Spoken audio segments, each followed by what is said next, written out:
Hey everybody, it's Gomladex, and welcome back to another draft of Bloomburrow. Today we'll be playing a traditional or best of three draft of the format, prepping for the upcoming Arena Open. That is going to be not this weekend, but next weekend. We've got a qualifier weekend this weekend, and then Arena Open next weekend. It is what it is. We just shake things up, sometimes play some best of three. This is a really simple pack one, pick one. Season of Loss is one of the best rares in the whole format. It's a board wipe that can also draw you a bunch of cards, so you just wipe the whole board and then get refueled with everything you need to dump a bunch of cards on board again. Pretty absurd stuff. Incredible card, one of the strongest cards in the entire format, and definitely the way we like to start off this draft. For pick number 2, we have an incredible follow-up out of black. We can just take the Downwind Ambusher. This card has played a lot better than it looks. That flexibility of either of those abilities plays really, really well. The -1/-1, or letting one of your smaller creatures clear out a bigger card. So I'm probably just going to take the Downwind Ambusher here because we're already basically 100% locked in on black with Season of Loss. So we start with two incredible cards in the same color, but I do think it would be reasonable to take Kidnap here and just start with two great rares. This is a mind control style effect, so you get to steal your opponent's best creature and use it against them, so it plays as both removal and potentially a bomb, because maybe you're stealing a bomb to hit them with their own bomb.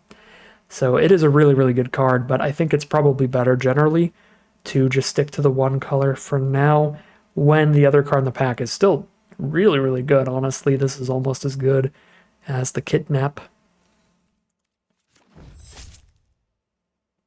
Pick number 3, and now we are definitely seeing significantly weaker cards out of the black. Dire Sight and Corpseberry Cultivator are fine filler cards for the right deck, but they are certainly not high picks. What is a high pick, the highest pick out of everything here, for me personally, is the Bright Blade Stoat.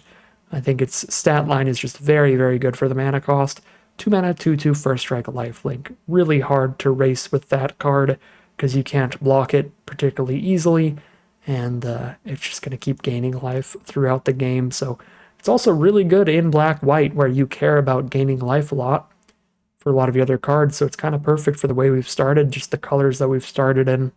Pick number 4, Intrepid Rabbit, is my favorite white common. The Carrot Cake plays really well, though, also, and it plays particularly well in black-white and green-white, and we're headed towards black-white right now, where this can gain us some life whenever we need to trigger our bat stuff. There's also a Saver, which also gives us a food to gain us the life whenever we want to trigger our bat stuff. We could take Saver just so that we're like 3 cards deep into black and only 1 card deep into white, but everything we've gotten past here is just like black and white are the strongest colors that are coming our way. So I could just like take the rabbit here as my favorite of the black or white cards and hope that these colors just keep flowing, but I think Saver is just the safest pick. It's honestly not much worse than Intrepid Rabbit, it's just a great cheap removal spell. Now pick 5, we have Thoughtstalker Warlock for another incredible black card. Again, we're just getting loaded up with white though, with Banishing Light, but I think Thoughtstalker Warlock's actually a little better than Banishing Light. It is a menacing threat that also rips your opponent's best card out of their hand, so really good for any black deck. Because, I mean, any deck in the format's going to be trying to deal damage to your opponent and make them lose some life at some point, so super, super good card.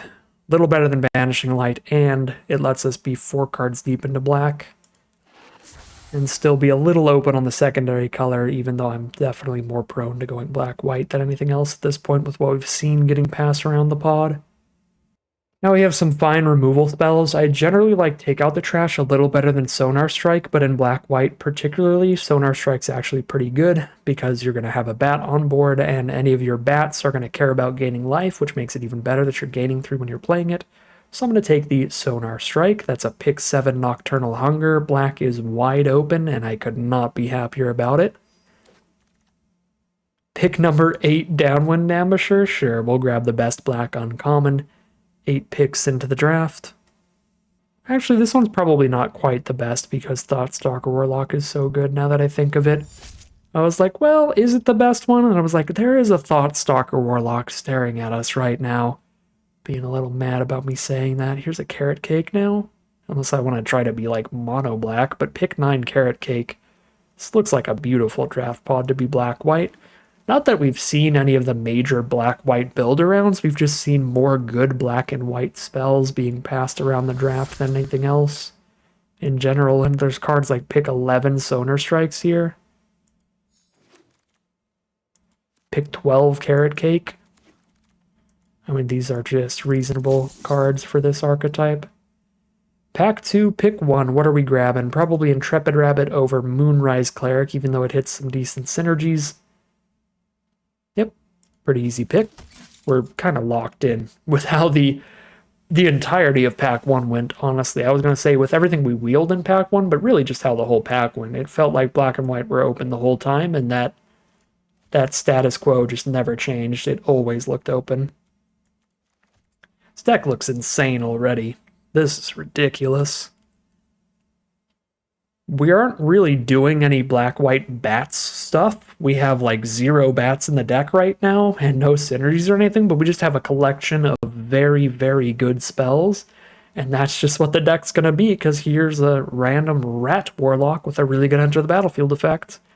So we're just going to be black-white good stuff, I guess.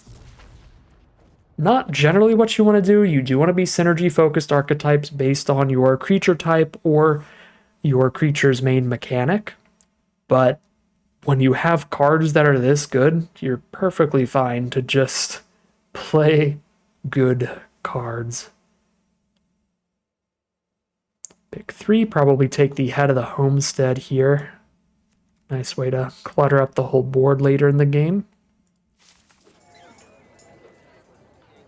Pack 2, pick 4. How are we doing on token production towards Caretaker's talent?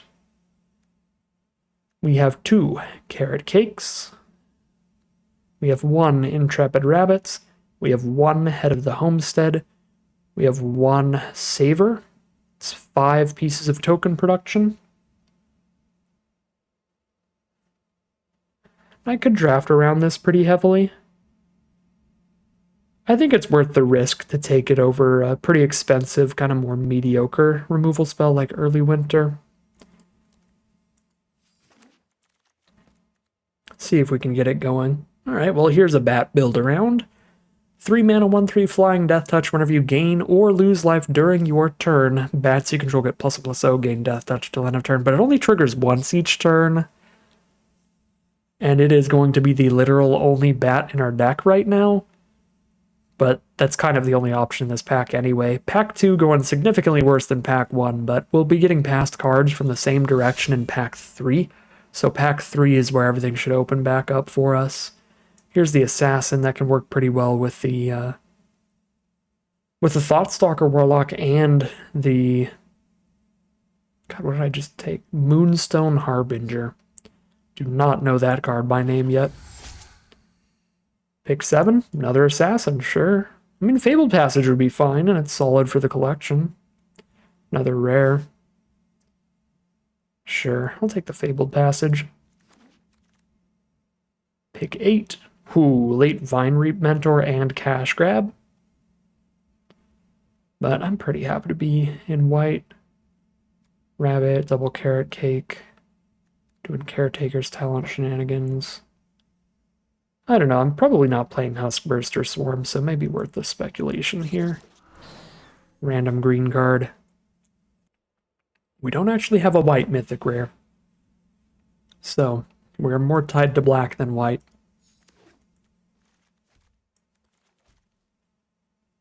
So there's the slightest possibility we can pivot to green-black, and we could still play Head of the Homestead there, which is funny.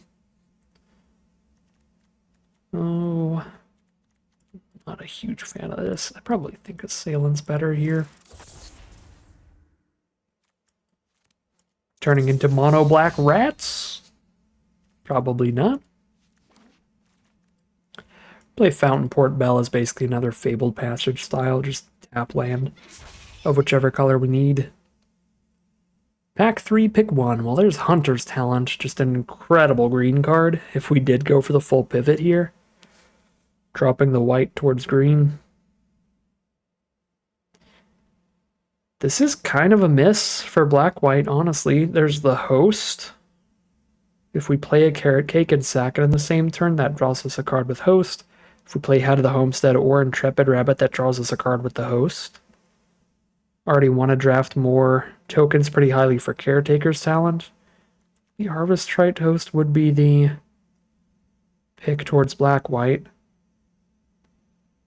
2, 3, 4, 5. 7, 8 white spells, 1 green. Yeah, we'll stick to our guns here. Take the Harvest Right Host, and we get rewarded.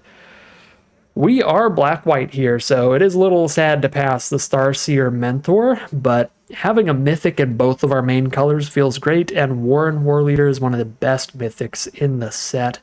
It's a 4-mana 4/4. Whenever you attack with anybody, you can create a 1/1 white rabbit that is tapped and attacking, or you can give all of your attacking creatures +1/+1 until end of turn. So the War Leader itself does not have to attack to get those abilities, and if you offspring with this, cast it for 6 mana, you get to double it up. You can give all your attackers +2/+2, or you can spit out 2 rabbits, or you can do one of each.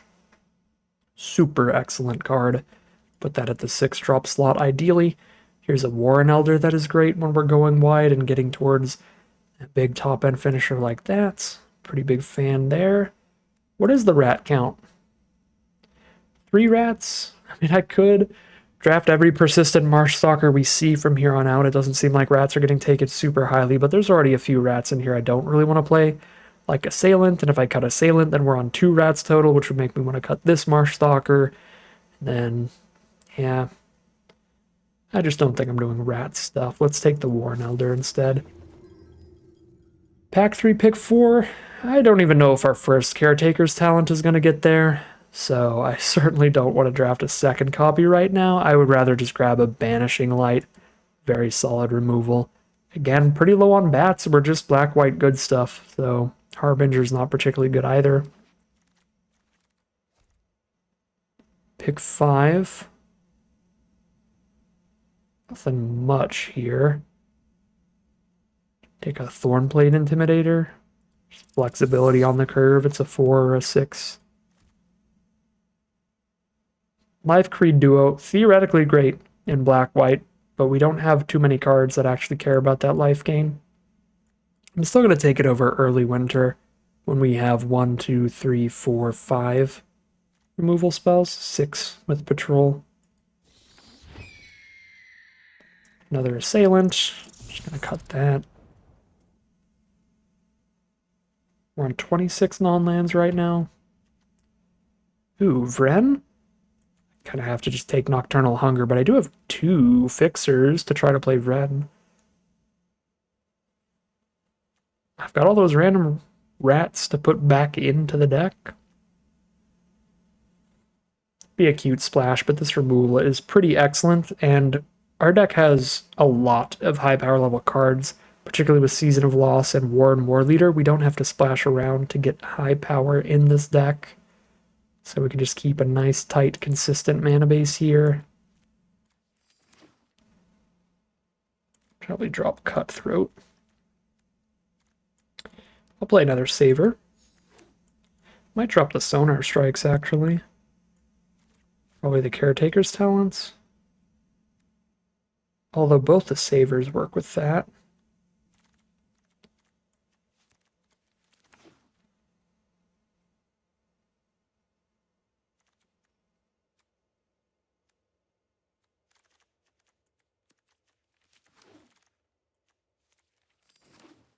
So immediately cut 1 land for 1 Fountainport Bell. We're on basically 17 creatures right now. We're on 15 creatures, but we also have 2 Carrot Cakes. So I think cut a few of those, like Harbinger with very little synergies. Assassin doesn't really need to be in here either. Guess Duo doesn't. These are potential cuts. And Nettle Guard as well. So cut a couple of these, still have a 15 creature deck. I could cut all 4 and go for like a controlling 12 creature deck, but that makes our Warren Warleader considerably weaker. Probably weaker for control than aggro. You want a lot of creatures ideally with this card to get as much of a buff as possible out of its abilities. I mean, it is strong enough that a more controlling draft deck where this is one of the only creatures in the deck would still enjoy the card. But it is better with more creatures alongside it. So we probably just keep two of the cheap ones in here. Play the most aggressive ones. Send Nettleguard, drop those. 2 non-creatures to cut. We did just drop our bat counts. We can drop the double Sonar Strike. Still have double Savor, double Nocturnal Hunger, Banishing Light. That's 5 removal spells. The Ambushers have flexible removal-ish abilities. The Wix Patrol definitely counts as removal. And the Season of Loss is a board wipe. That feels like plenty of ways to interact to drop the Sonar Strikes. And how's Caretaker's Talent looking? That is another card we could swap out. We have a total of 1, 2, 3, 4, 5, 6, 7, 8. We have a total of 8 cards that can draw a card off of this. It is 3 mana up front. Don't affect the board at all. And then you can't even level it up profitably unless you have a token on board. But then the level up is 1 mana to draw a card and make a food, or draw a card and make a 1/1. Level 3 is not particularly exciting for this deck, but this really does just feel like a green-white rabbit card. Is there anything that's really that much better than it, though, when we have 8 tokens in the deck? Maybe something more consistent, like just a Stargaze for card draw, or putting the bat back in or something would be fine. But, I don't know, it's a fun, dorky card. I will try it out here, and we'll see how lucky we get with it. We might end up just sideboarding it out every round. But, we'll find out a little bit. We've got 11 white cards, 12 black. Tiny bit more black than white. This needs double black, this needs double black, this needs double white, this needs double white. Basically 50-50 split on the mana base, but it's an odd number of lands here. So we have to choose one to have slightly more of, so we'll go for black as the slightly more. I guess the white spells are a little bit cheaper than the black spells, but the black spells are a little more important, Season of Loss being the best card in the whole deck. I guess War Leader's really good too, and Head of the Homestead is double white too. Actually go white over black here. There are 5 white 2-drops and just 1 black one, because Saver is going to be like a little later in the game most of the time. Yeah, actually go the other way. Again, I would just 50-50 if I could, but we have to lean one way or the other here. Unless I cut the Fabled Passage of the Fountain Port Bell, just to make the rest of the lands 50-50. Alright, yeah. This looks super solid to me. And we'll see how it plays out as we head into round 1. Alright, here we are on the play for game 1. We got a 3-lander here thanks to Fountain Port Bell.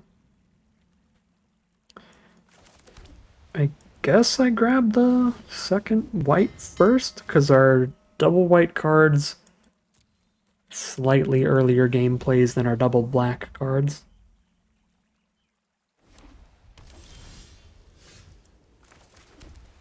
Get caked up. Find a Thornplate Intimidator for later. I've got 2 4-drops already. This is my 3rd land only. I think I scry that away.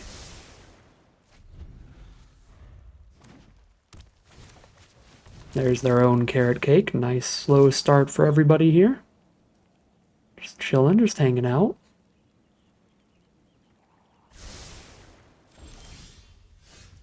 Okay. I will have the 4 mana.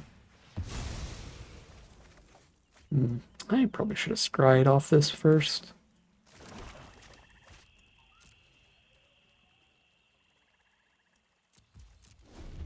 I will have the 4 mana for Ambushers next turn, so we know what our play is next turn. Jackdaw Savior. That card is really good, so I'm probably going to Banishing Light it So whenever that or any other flyers die, they get a smaller creature from their grave to the battlefield. Okay, scry that away. So it played the exact same. If we scried now or scried later, we would have been putting a land on the bottom. Okay, I like Thoughtstalker Warlock a lot. I guess I can actually Ambusher the Savior and they get nothing back still. That's actually pretty excellent. I'm going to do that before they untap. Just sorcery speed, downwind Ambusher. Get a little poke. Ooh, a double poke.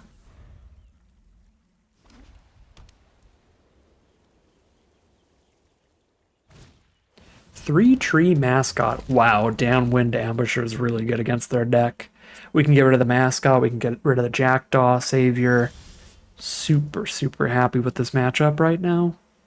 We honestly just probably play another Ambusher pre-combat to get the other 4-2 through. Sorry, Thoughtstalker Warlock. But this does mean that we're going to have a really mana-efficient turn next turn. Play 2 3-drops on turn 6. Let's see the combat trick. If Ambusher gets rid of a combat trick, that's still pretty good, and it did not. They can sack the Carrot Cake, get rid of both rabbits to kill Ambusher, but then we've cleared out all the rabbits. That's pretty fine.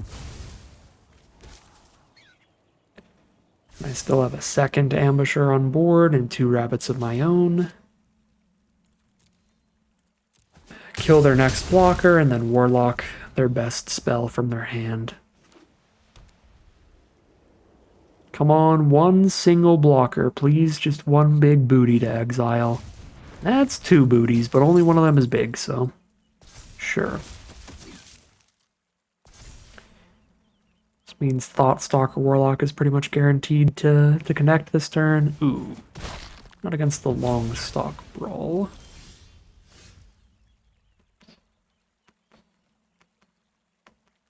I guess it's still guaranteed to connect whether or not I Banishing Light. I'm going to Banishing Light. I can Warlock whatever I would be exiling with Banishing Light anyway. Unless it's 2 really good cards in their hand, then I'll be pretty sad, but let's see. Could have just sacked a rabbit to do this, but I want to keep all my threats on board if I can. Rabbit response, Polywallop. Goodbye, Polywallop. Neither of those cards do anything without creatures on board, but let's get rid of the removal. Top deck land is not very good, but I don't think our opponent drew well either. Because if they drew a creature, they would have played it with Rabbit Response in hand.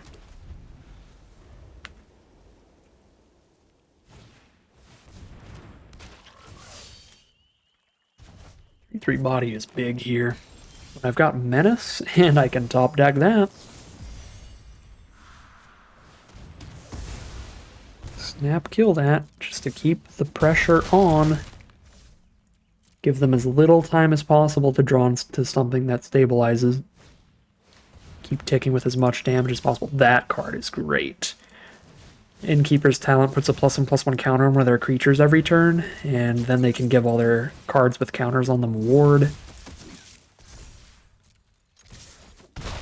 And then they can double up the counter production. Oops, sorry.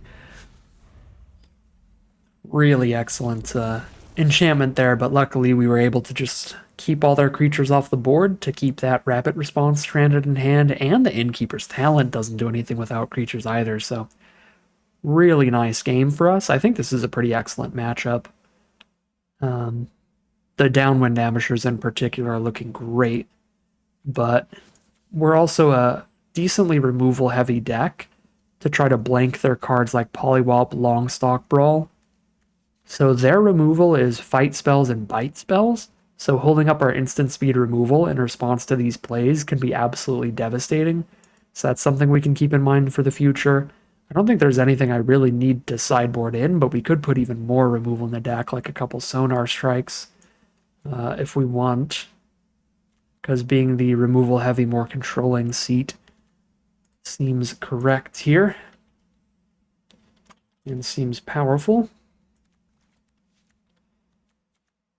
Get rid of the 3/1 here, although this blows up their rare enchantment, so I'm probably keeping that in, actually. Could get rid of my own Caretaker's Talent.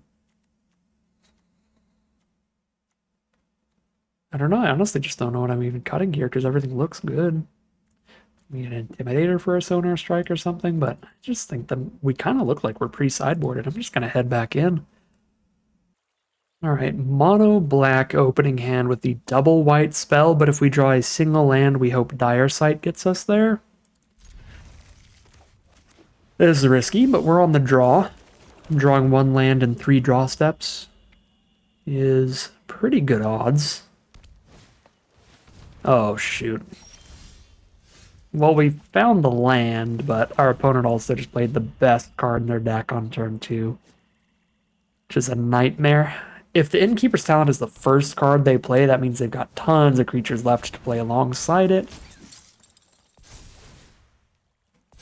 Alright, at least they didn't offspring this rabbit. So if I kill just that, could potentially stop Innkeeper's Talent here. I guess they just play another creature. I mean, I don't have another play. I guess I can wait and try to get them to put another counter on Intrepid Rabbit, but that plays poorly if they have the Indestructible tricks or the Hexproof trick. But we didn't see any of that. Okay, well, I have to do it before this ward resolves. I think I gift them a food because we're just behind here already. And we didn't see any forage in their deck. We're naturally in the position where we are just trying to stabilize. Okay, that is surprising. They did not have a 3-drop to play there. Kind of want to just hold on to Downwind Ambusher, so if they play a 1/1 I can kill it before it gets a counter on it. If they play nothing, I can still just drop the Ambusher to poke them for when I play Warlock. Okay, well, they technically did play a 1/1. Hopefully they try to put a counter on a 1/1. Oh, they put it on the 3/2. That's fair.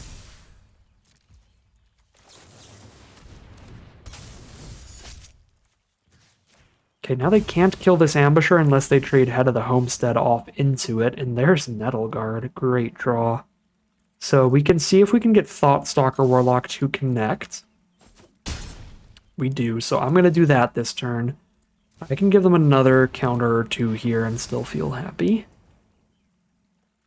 Alright, it's going to be 2 more +1/+1 counters for them.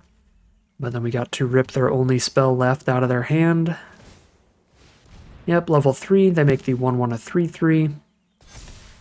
And then I blow up the talent. And I'm stable because I have more cards than them. Trade Ambusher into Head of the Homestead, and then I just need to deal with a single 3/3 from there. Feels good.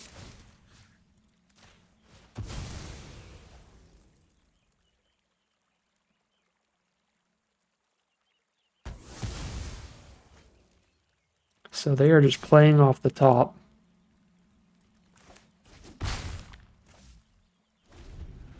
We have more than enough creatures here to play out to trade into their board right now. Ooh. Oh my god, alright. Well, top deck. They needed both of those spells to get there.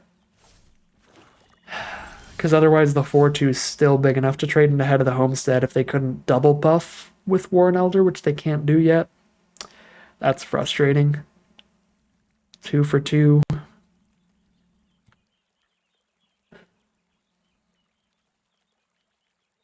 And I guess they only needed the Polywallop to kill the Ambusher, but the fact that it was 2 spells is rough.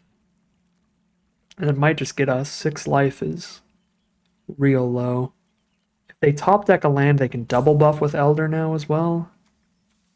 It's around 7 out of 8. And double buff means 5 toughness on their biggest cards. I have to just play the 4 power card, right? So if they don't hit a land, I trade into something.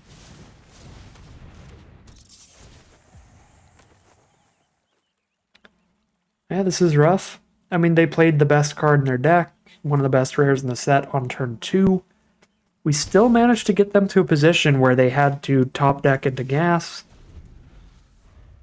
And they just hit 2 spells that are really good here in a row. Because, yeah, the Warren Elder's so good when it gets to the double buff. That's too much. That's game.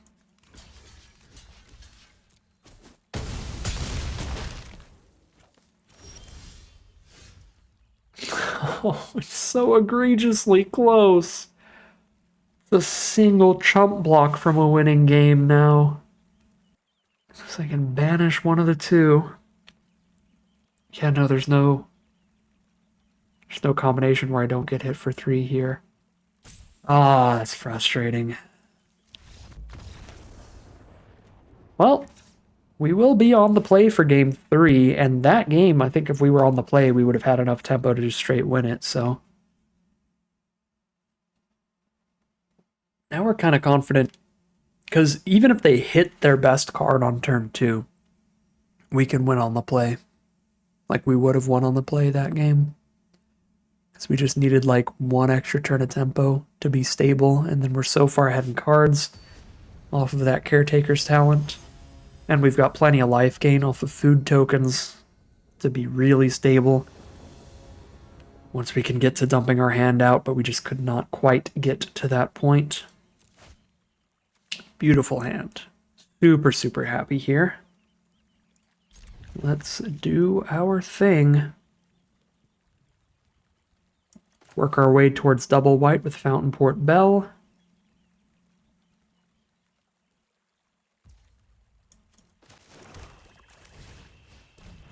For the War Leader.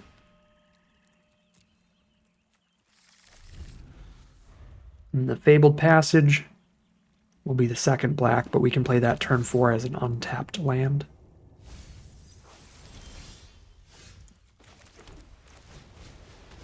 Alright, start by gaining some life. Carrot Cake, sure. Still have excellent attacks. Get to have a Nocturnal Hunger up here, turn 3. If things go awry. Am I going to Fable Passage for our planes here? I actually think I am. So let's go Swamp and then Fable Passage on white. Next turn.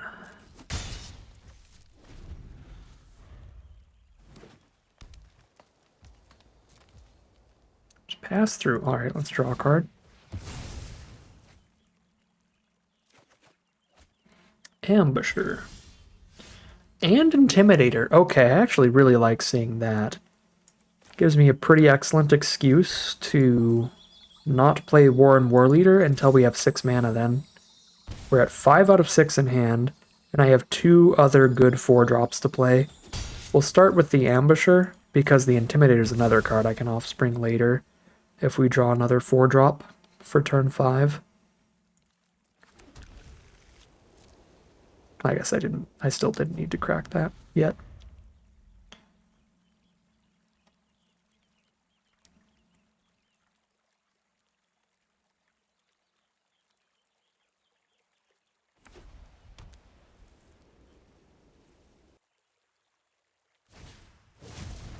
Bushy Bodyguard. They've got the food, but they don't have the grave card here.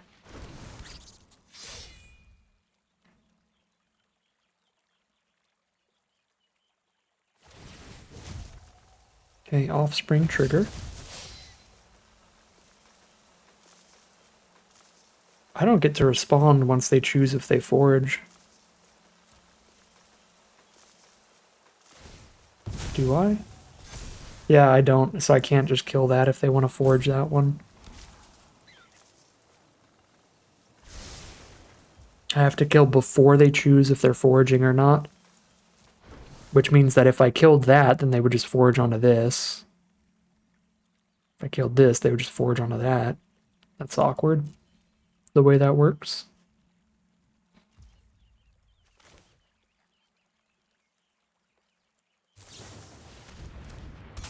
It is perfectly fine for mana efficiency to get this thing down and just kill a 2-1. Hello. Well, we found a turn 5 play then.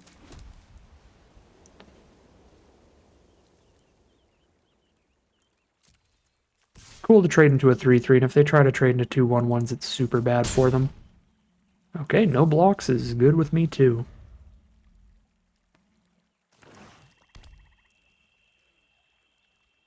Getting stanky in here with all the skunks. Oh.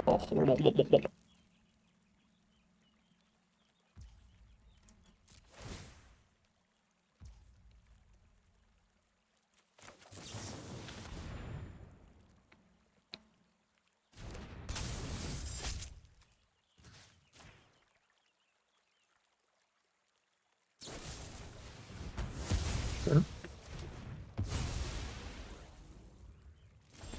They have repelled the stank. This does exile any non-land permanent. So I can exile the Innkeeper's Talent, which is probably the play.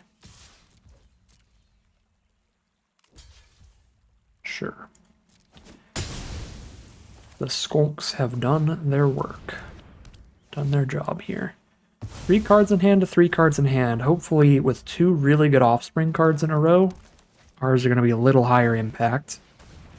Well, that's a good start. At 2-1 is pretty low impact. And here we go. That's the 6 mana.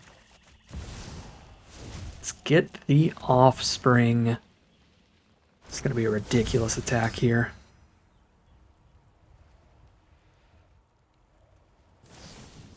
Sure, I've still got the ability off of the 1-1. Which lets me get a rabbit or +1/+1 the whole board.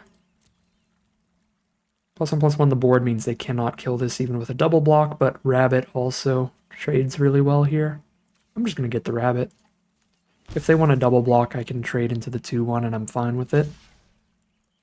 Still ahead in creatures.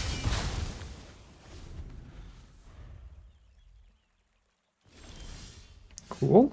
Ooh, it's a rabbit token? Oh my god, it's a rabbit token. It goes with the Harvest Right host. Pretty nasty. Draw the card here. So the rabbit just keeps making a buddy. Oh, I should have spread it out. That was an incorrect click, because now they just trade into the 3-1. What?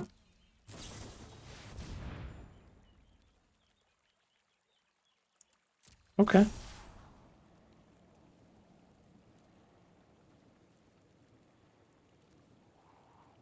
It's all pretty fine.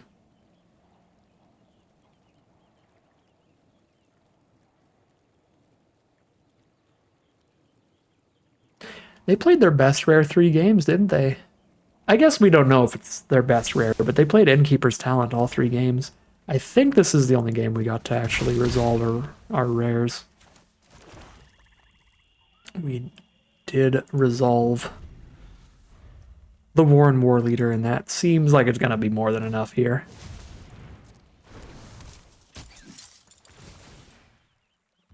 But we shall see.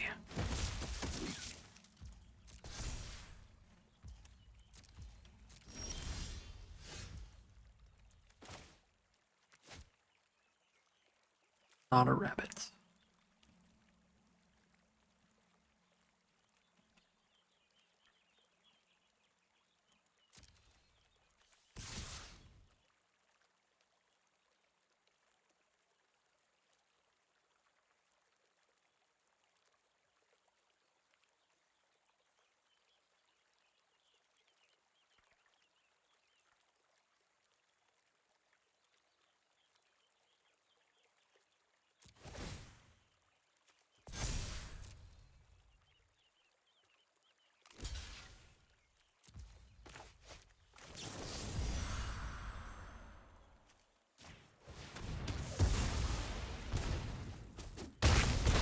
Fine. I'm probably just keeping myself from a way earlier lethal by not just playing this without offspringing it. Just getting really greedy with this card. Does not matter. Our opponent just finds some lands, and it is not enough. The Warren Mythic Rare Thingamabob was super excellent. Breaks through the Innkeeper's Talent. Although, I mean, Banishing Light broke through the Innkeeper's Talent. We'll be fair on that one. All right, yeah. Sweet stuff. Our bomb was super good, and it outclassed their bomb. Really, that was Downwind Ambusher's matchup just as a whole. The Skunks were doing incredible things. Just so many targets to clear out.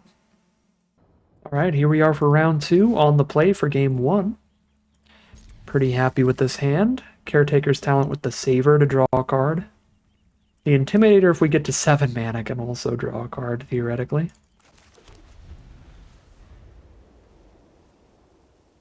Feels considerably less likely. Actually, the talent is going to be a draw 2, because I can get a bonus food off of leveling it up if I want.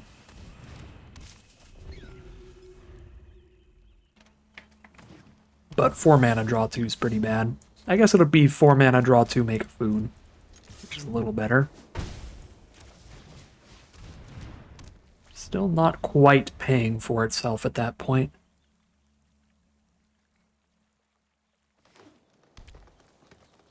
Play a 2/2. 3/4. Gross. Disgusting.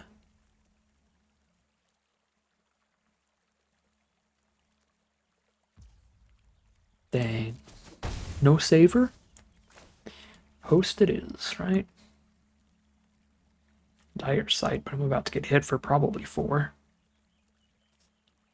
I don't really want to Nocturnal Hunger this thing. Yeah, let's play the host.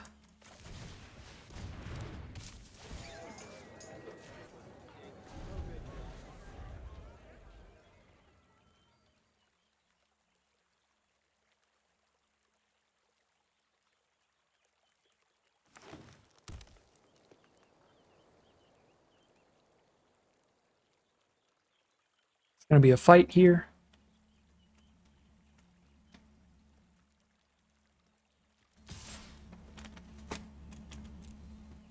Let me get the notepad out so I can keep track of if they have a bunch of Polywallop style cards again. If we should play around them. Okay, Saver's pretty excellent now. Saver, draw a card, level up Caretaker's Talent, draw another card, swing 5. They do have the 1 mana up for the +1/+3 trick if they have that. Let's see. They do not. Fountain Port Bell. Guess I might as well get the man out of the way. Guess it really doesn't matter the order I do it. One of my draws is going to be blind either way.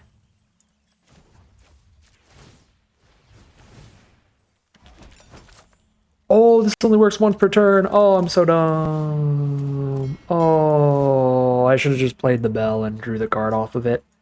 I forgot we only draw 1 card per turn. We missed a card draw here. That's really not correct at all. I forgot about the once each turn trigger clause. Saver plus level up talent is not something you should ever do. You wait to level it up till the next turn. So we should have played the bell and cracked the bell. And that would have been the card draw for turn, and it would have used all of our mana perfectly. That was loose and a half.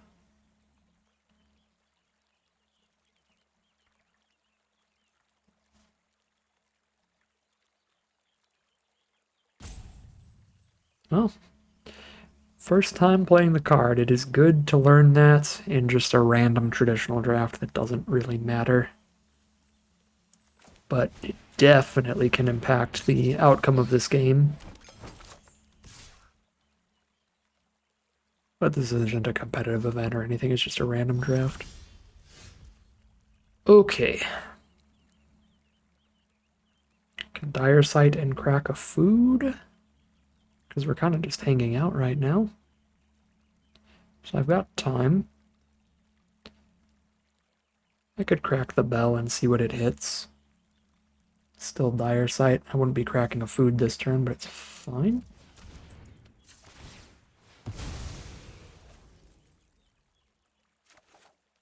Another land, so we're up to 6 out of 7 mana towards Offspringed Intimidator.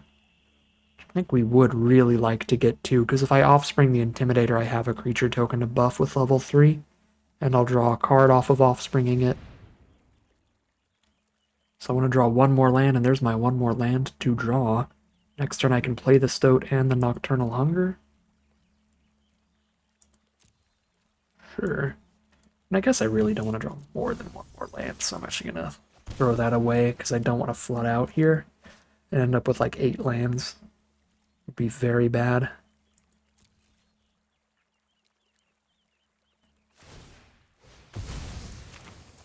Okay, so Stoat Hunger next turn.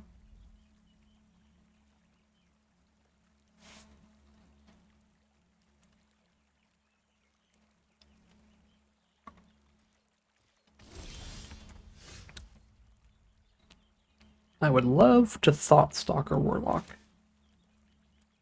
and choose what I'm getting rid of. But the only way to do that would be probably Intimidator. Would get them to just lose 3.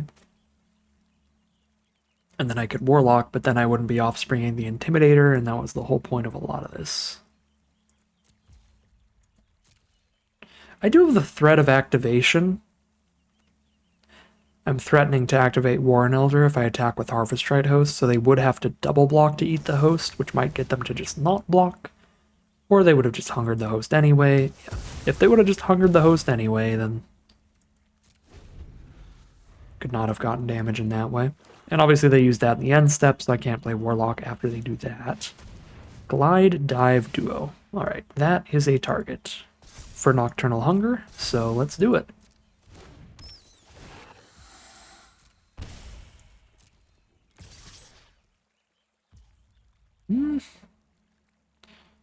Trade the Stoat into the Baker's Bane duo here?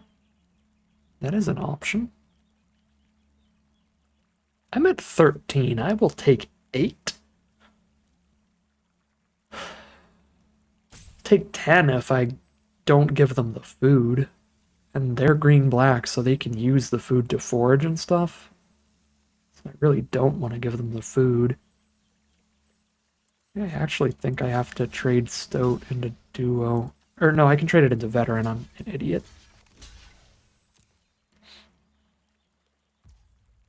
Oh, they're going to trade the Elder off. Let's go.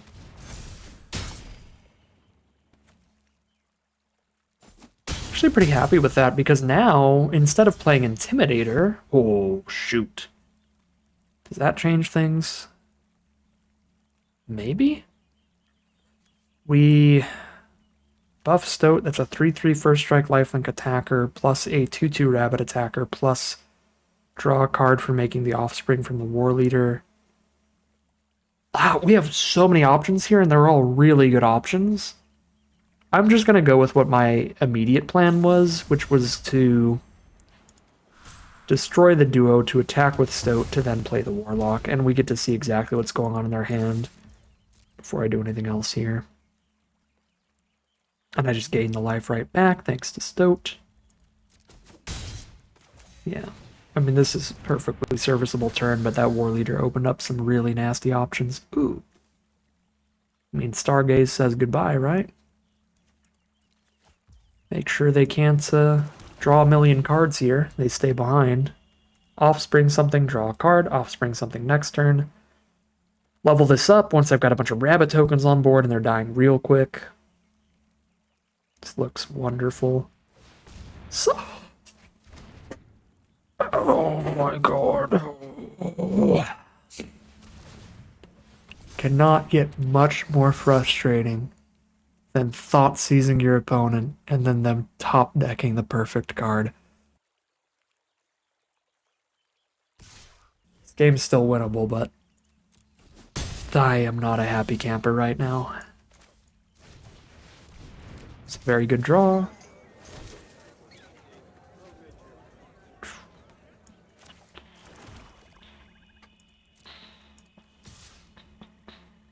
I guess I might as well gain 2 off this attack. I've already got all the blockers I need.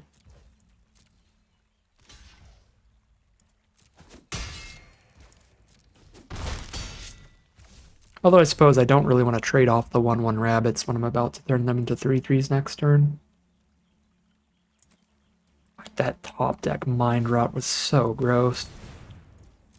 Here's Mind Drill Assailant for the top deck this turn.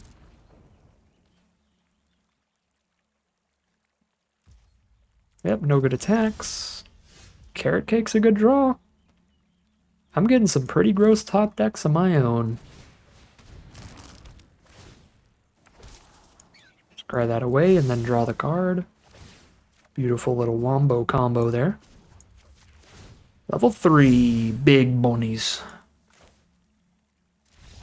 And they scoop them up. Caretaker's Talent absolutely taking that game there. Because our other rares got discarded. It happens. Alright, reasonable matchup here. Don't think we have anything particularly great. They're not exactly black-green squirrels. Kind of like how we're not black-white bats. We're just black-white good stuff. They look like they're just black-green good stuff. Like they found good removal, card draw, finishers. Just playing black-green stuff against black-white stuff. Yeah, I did not see anything really important to sideboard around or play around. The one thing is to keep in mind they have a Mind Rot in their deck. So if we get to the point where we have more than enough mana for everything in our deck, we can start holding on to lands. So we might get to a point where we have like 2 lands in hand and we get to actually keep an instant. Not end up getting Mind Rotted too hard. That's a pretty narrow circumstance, but it might show up.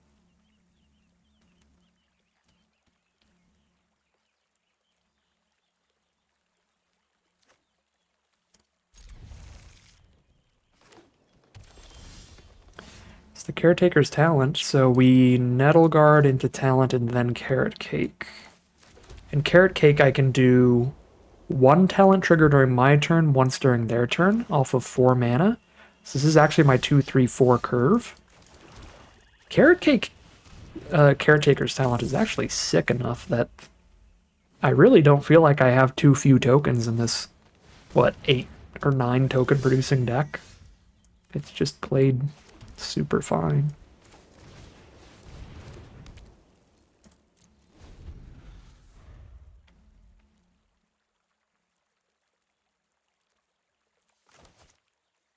They play like a 1/1 or something, I'm just going to hold on to Ambusher, then I can flash this in to eat the Veteran and then kill their 1/1 at the same time.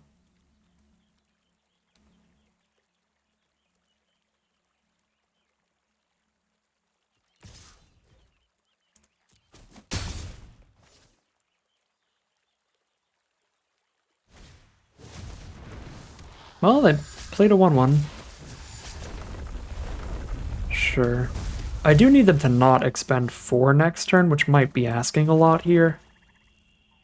But it's not like the 1/1 rabbits are blocking anything super well.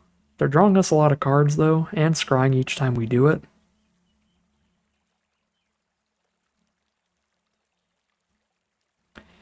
And we'll see. I don't need to draw cards immediately because I know my turn 5 play, basically no matter what I have in hand, is just going to be Head of the Homestead.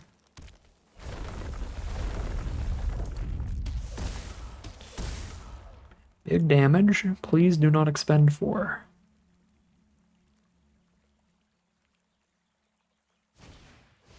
That's expending 2. All I need is a 2 mana instant, and there's a 3 mana creature, and it's a big one. Oh boy. Might actually be dying this game pretty badly.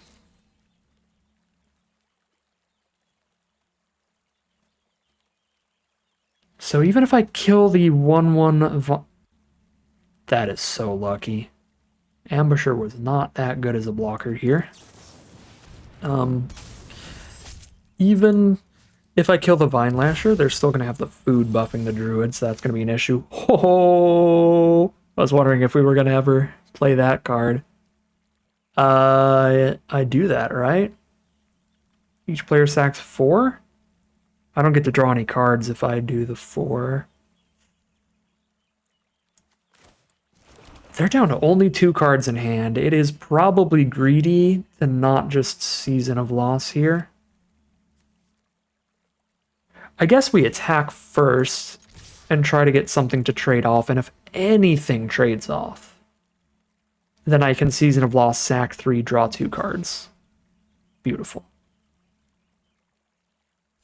Well, maybe. Maybe not. Maybe so, maybe not. Alright, sad day. Yeah, I have to do just each player sacks 4 then. And I don't get to draw the cards. But I get 7 damage in here. Alright. Boop, boop, boop, boop. Which means I have to do sack 5, even though they only have 4 creatures.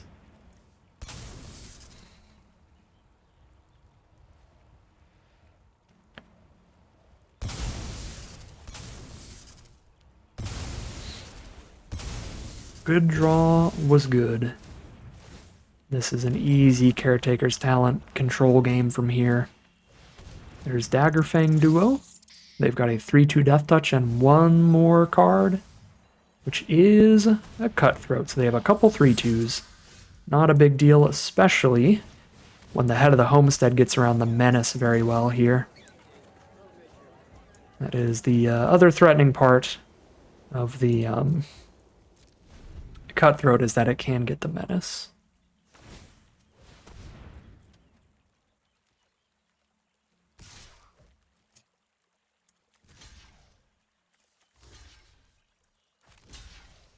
Guess they kill both of these. Yeah, I mean, I can...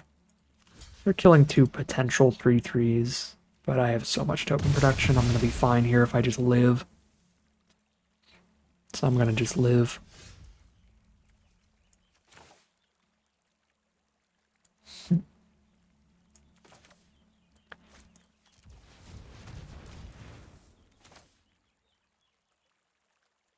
Can miss out on the additional Caretaker's Talent draw to get a Harvest Right host draw here. Oh wait, actually I already get the host draw from the Carrot Cake. Yeah, so I just wait to level this up still if I want to get maximum card draw. I kind of do, so I'm super greedy. Yeah, they're over it. There's just too much good stuff going on here. It's about to be a draw 2. Then I could level it up and get another rabbit if I just want another rabbit, but I was just going to attack for 5. And then next turn, just make a token either by sacking the cake or leveling up Caretaker's Talent. Probably next turn it would be level up Caretaker's Talent to make a rabbit, draw a card off of that, level it up again to make the rabbits 3/3s. Then I would still 1, 2, 3, 4. That'd take 5 mana. I'd still have 2 up. So that 2 mana I could use to then at instant speed during their turn make another rabbit and draw another card, because then I'd be getting a token during my turn and a token during their turn for 2 card draw, and all the tokens would be 3/3s. Yeah, it's just so good.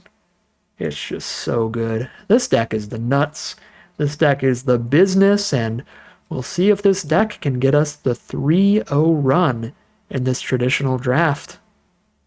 Alright, here we are for the final boss, final battle. This is a 2-lander that desperately needs a 3rd and 4th land. It's so strong if it gets a 3rd and 4th land off the top. But the odds are not great to go runner 2 lands in a row, and you have to kind of do this for this hand. So I'm going to take the mulligan. Well, Season of Loss makes this keepable. A somewhat begrudging keep. But Season of Loss can sometimes just swing the game in our favor. Because we're just going to sit here doing nothing, so it's going to look super suspicious that we might have some kind of board wipe. But they could always just be like, well, you gotta make them have it. All the board wipes are rares and mythics. Oh god, Blacksmith's Talent's already gonna be very good post board wipe. It's gonna make sure that they have double striking haste creatures. Any top deck, even a 1/1 turns into a 2/2 double strike haste with that card.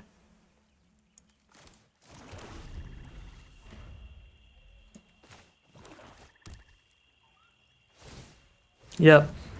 And they're not even playing into the board wipe here. They're just leveling up the talent for their one creature to get even better. Good game, sure. Do I have the Teferi emote on?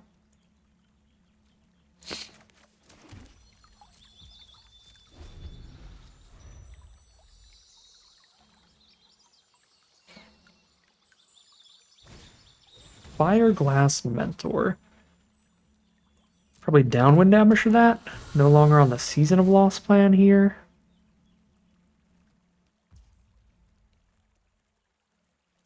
Shoot.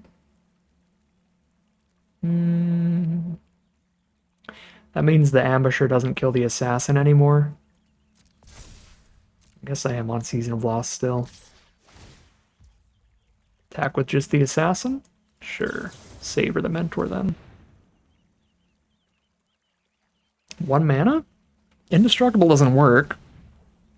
Indestructible doesn't work. I'm gonna give them the oops because they're very talkative.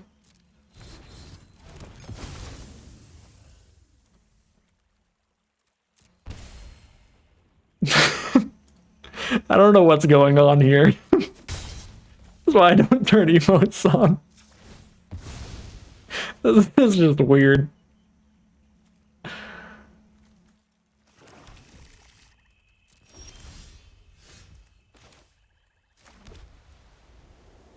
I'm probably still just on Downwind Ambusher and try to get Warlock to actually choose something in the future.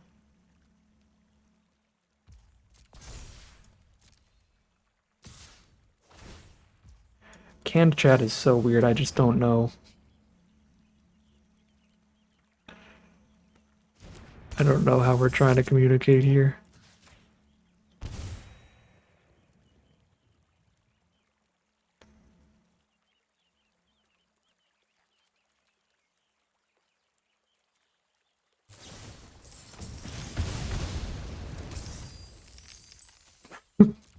Alright.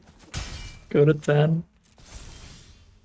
The GG from opponent again.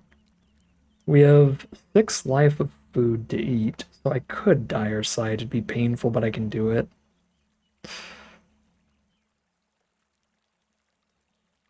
I can just Warlock, make them discard 1 is still good.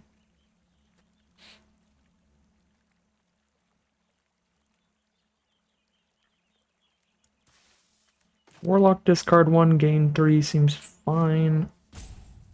Still a mana away from double strike with the talent thing. I'm gonna Dire Sight. Carrot Cake and a Saver. I don't mind that. Carrot Cake for a Chumper. And a Scry. Swamp. Just kind of trying to get to 7 mana. And I definitely have things to use extra mana on with all the food tokens. Carrot Cake here. They just on level up talent? Sure, alright. We're gonna have to chump block that every turn until they play like another creature, and then we'll Season of Loss kill a couple creatures.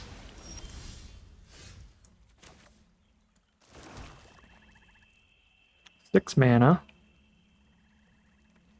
Eat my Carrot Cake and play an Intimidator.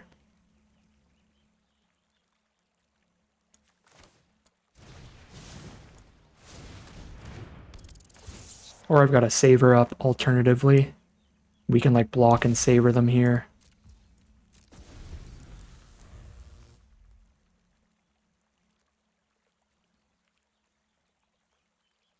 I just don't want a Season of Loss for a single creature, and I wouldn't draw any cards. Bramble Guard Captain. So now I can Saver 2 creatures. Yep, I can chump block with a rabbit, Saver 2 creatures, draw 1 card. Feels like the line. It's going to be very good.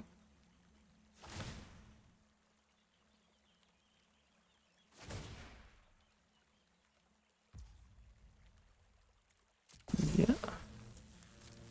Cool.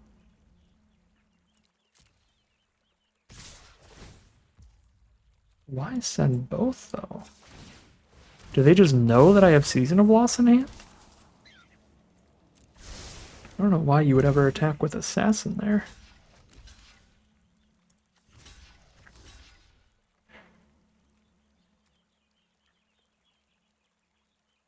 I guess even with Season of Loss in hand, this is better for me because I don't draw based on the number of creatures that they have that are dying. I draw based on the number of creatures I have that die.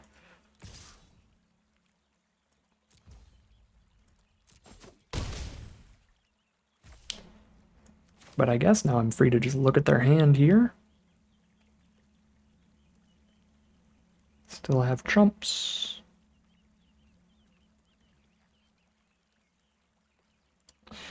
It's such a weird game. They have Flame Cash Gecko, Frilled Spark Shooter, and Valley Rally. So Valley Rally is going to do just straight up nothing. We just need to kill the Gecko, so they can't filter to better draws. They just play like Spark Shooter. We hold up Savor or play Stoat.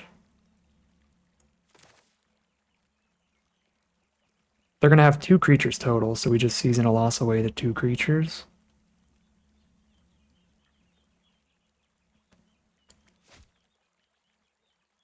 Yeah, Trump Season of Loss 2, so I'm just going to eat a food. Then Trump Bramble Guard Captain. And now that we've seen their hand, we know that their basically only option is to play into the board wiper, do nothing.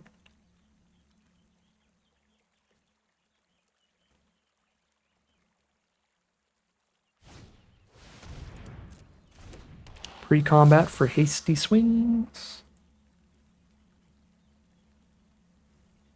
Oh shoot, that one does have menace, doesn't it? It's gonna be painful.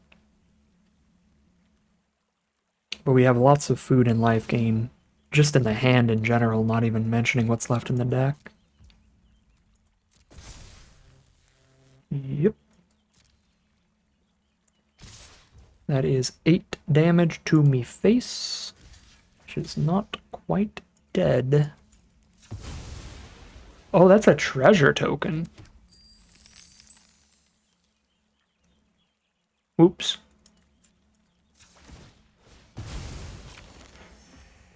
I had more mana than I thought I did.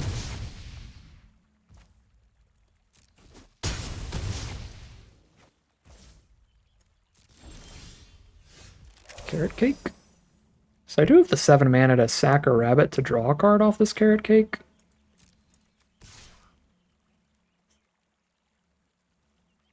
But any creature our opponent plays has double strike haste. So I think we need to just make another creature.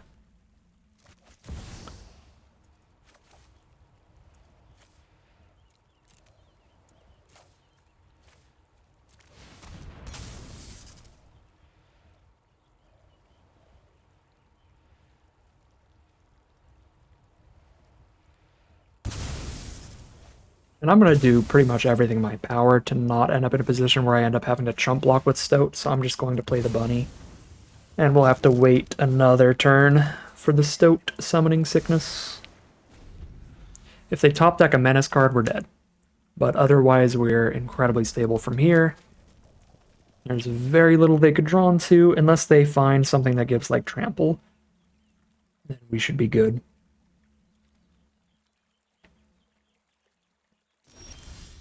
Yep. Oh, the talent, too.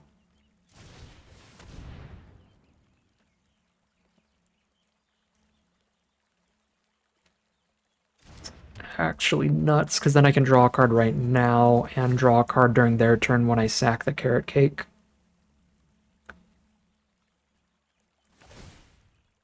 I'm so happy we drew this, like, during round 1 when we were already in such a good position, so now I know actually how to play it right.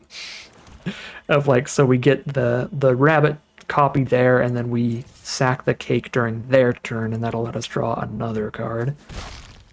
Or we savor during their turn if they play something to throw the blacksmith's talent onto. Ooh, that's sketchy. And savor does not work on it.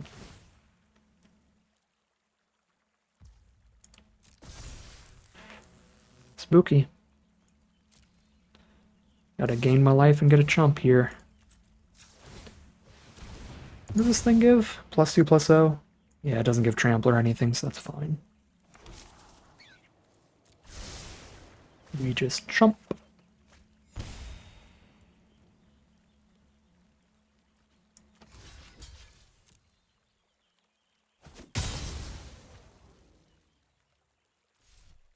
Intrepid Rabbit draws us another card. Banishing Light, I could put on Blacksmith's Talent to get rid of Double Strike Haste here. I prefer that to banishing the Assassin, actually, I think. But I am 1 mana off from... No, I actually have exactly enough. I lied.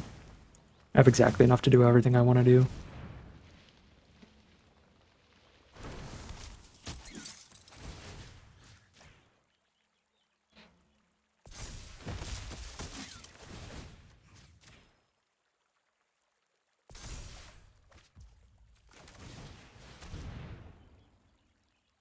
Oh, you know what I really could do, actually?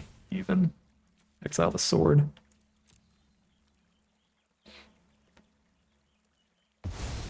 It's even worse if they don't have other equipment in their deck, which is pretty unlikely. There's very few equipment in this format. It's basically just equipment tokens from cards like Blacksmith's Talent.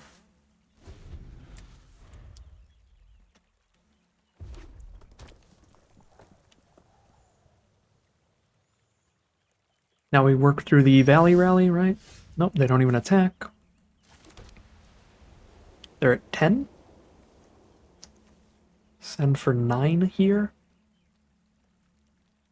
That is not lethal. But it does force the block. Forces block plus Valley Rally. If they want to keep Assassin around.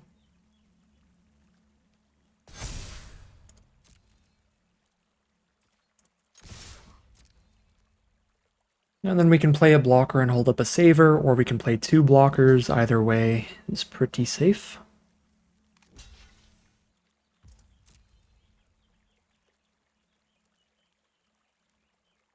Oh, dude, I think I draw a card when they gift me a food, and they kind of have to gift me a food here. Oh my god, I draw a card off of the gifted food. So rude. So rude. And now I have a food for life gain also.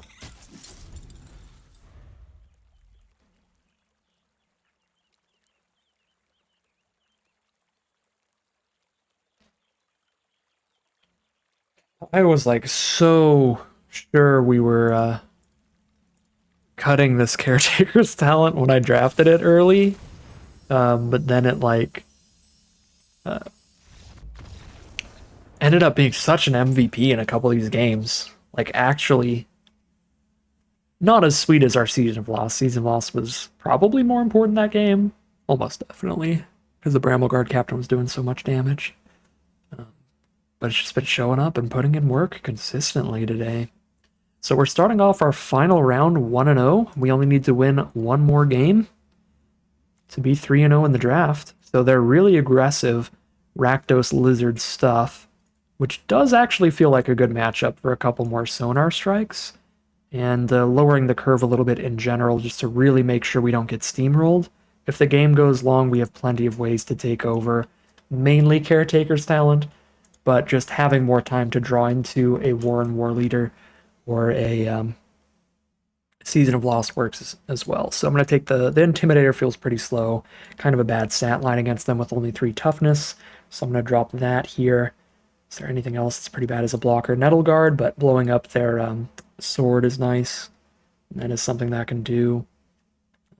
We could drop Dire Sight. Shooting ourselves in the face for the draw 2 was painful, but it was still helpful that game. Was doing something.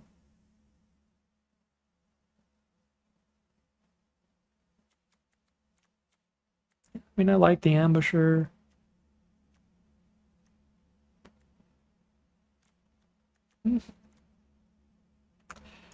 I'm just going to play 41 cards. Alright, here we are for game 2 on the draw. We've got a 3-lander thanks to the Fountainport Bell. We've got a nice defensive hand with a Sonar Strike here. There's the Blacksmith's Talent. Turn 1 from our opponent again. Do I want to put the 4th land on top with the Fountainport Bell? I think I do. I generally want a lot of lands by the end of the game, and we have some scrying later. We can do lands on top. Let's make sure we're hitting double of each of our colors, which is important for the most powerful cards in our deck.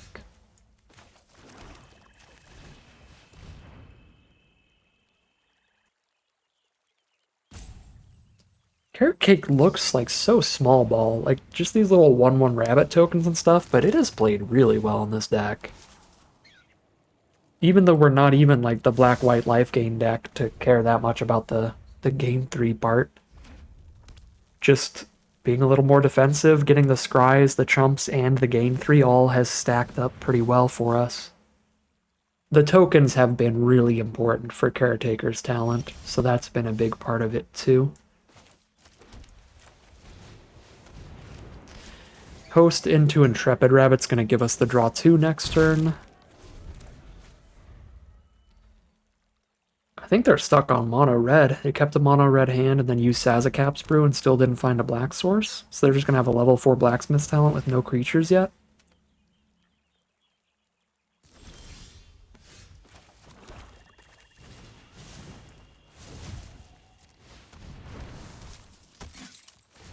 And we're just getting massive damage while they're doing nothing. I would respond to their emotes more often, but it would slow things down and I would be slow playing them.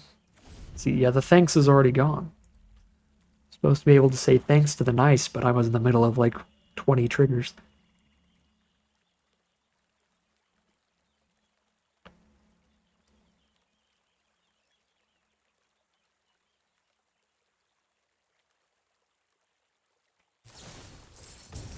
Blooming Blast. Get shot in the face. Get a treasure for it. Flame Cash Gecko. Since we were shot in the face, they get their mana back out of the card. Fireglass Mentor. Since we were shot in the face, they draw another card. Alright, sweet turn. Double strike haste either of them, and I have to chump or take 6. Probably, even though they're at 10, I do want the chump here. 6 is just a lot for a 1/1 to be able to stop for us here. They hit a land or a spark shooter, which is way too expensive, so the land it is. Although they might have already played land. Oh, they have double blacksmith's talent. Okay, that's pretty sick. And they can equip that one for free, and they already have the double strike haste. That is scary. Oh, and Ambusher's like a second too late here. Yeah, their stuff is bigger than 1 toughness now, so we're gonna Sonar Strike one of their cards. And I have 4 mana left. I'm probably still playing Ambusher then. I like send and host. Sonar Strike one of the 2. Chump the other one. Ambusher, end step. Ambusher just doesn't do anything, because we're not going to have dealt any damage to one of their cards. I guess it's just better to play 2 creatures and hold up Sonar Strike then. We go like Elder and Assassin and Sonar Strike. I should have done that pre-combat. That was a oops moment.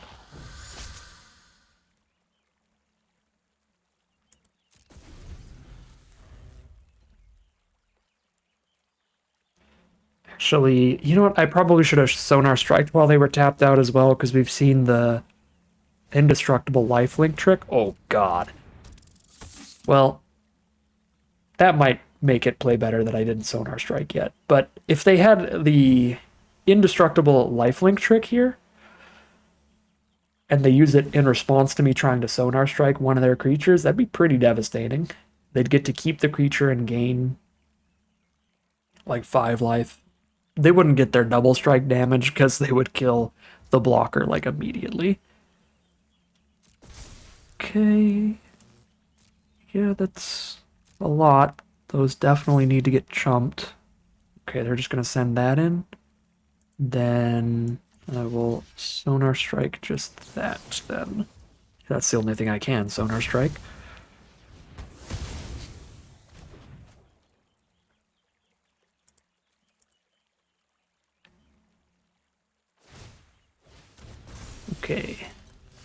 Beefy blockers, Caretaker's Talent. I don't mind that at all. They're at 7. They're at 6 off of the Assassin. They block 2 creatures, so they block, take 1, 2, 3, 4, which is not quite lethal. But I can ambush her and finish something off here.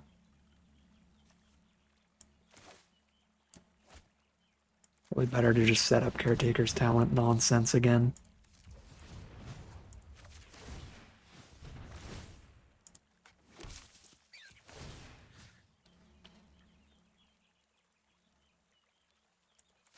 I don't think I'm attacking here.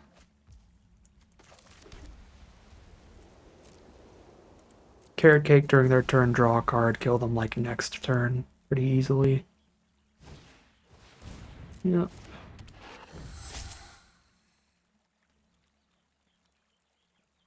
Because now we get to do all our tokens are going to be 3/3s, so there's going to be 3 3/3s on this board before any Warren Elder buffs. If they attack with anybody that's less blockers.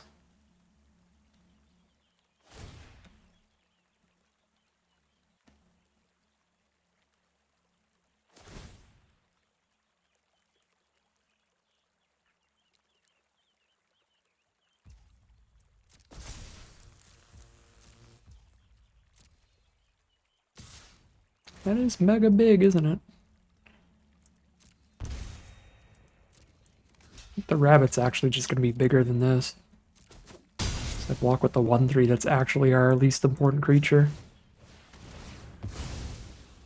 Okay. And this is going to be dead.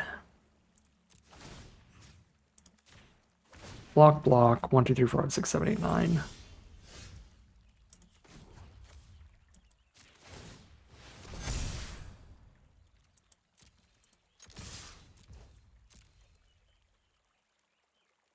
Actually, it's exact lethal. It's 8. Because one of them is only 2 power. Alright, well, this deck was incredible. Was that the 3-0-6-0? Did we not lose a single game? No, we lost a game in round 1. We lost a game in round 1 to Innkeeper's Talent shenanigans. Might have been preventable if we killed Innkeeper's Talent a turn sooner instead of interacting with their hand. I don't remember the game well enough, but I think we played it out pretty well. It was just a rough game. They had a pretty good hand there. But we won the round, and that's all that matters. That's 3-0. 2 of the rounds. We went 2-0 in the last 2 rounds here, so we'll take another look at the deck. And then we'll check out our massive prize out. All right, well, that's an interesting sideboard.